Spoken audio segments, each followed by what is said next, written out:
അതെ, ഇന്ന് നമുക്ക് എണ്ണ മുറുക്കുന്നത് എങ്ങനെയാണെന്ന് നോക്കാം. ഈ എണ്ണയാണ് ഇവിടെ യൂസ് ചെയ്യുന്നത്. അതിന് വേണ്ടിയിട്ട് ഞാൻ കായോന്നി, തുളസി ഇല, കറ്റാർ വാഴ, കറിവേപ്പില, കീഴാർനെല്ലി, കൊച്ചുള്ളി, നെല്ലിക്കാപ്പൊടി ഇവയെല്ലാം എടുത്തിട്ടുണ്ട്.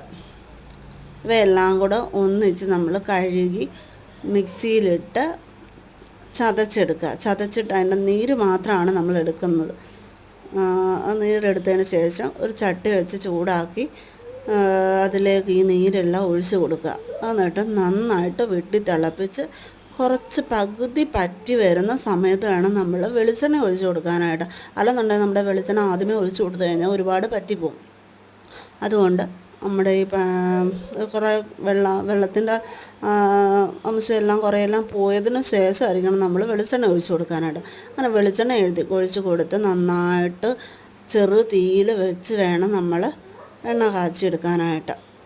ആ സമയത്ത് ഇടയ്ക്കൊന്ന് ഇളക്കി കൊടുക്കണം, അടിക്ക് പിടിക്കാതിരിക്കാനായിട്ട്. ഞാനിപ്പം ഒരു പഴയ ചട്ടിയാണ് എടുത്തേക്കുന്നത്. നമുക്ക് ചട്ടിയെക്കാട്ടിലും നല്ലത് നമ്മുടെ ഇരുമ്പ് ചീനിച്ചട്ടിയായിരിക്കും. ഇത് ഞാൻ മൺചട്ടിയിലാണ് ഇപ്പോൾ തൽക്കാലം വെച്ചിരിക്കുന്നത്. കാരണം അത് കുറച്ച് മാത്രമേ ഉണ്ടാക്കാറുള്ളൂ. ഒരുപാട് ഉണ്ടാക്കിയാൽ പെട്ടെന്ന് ചീത്തയായിപ്പോവും.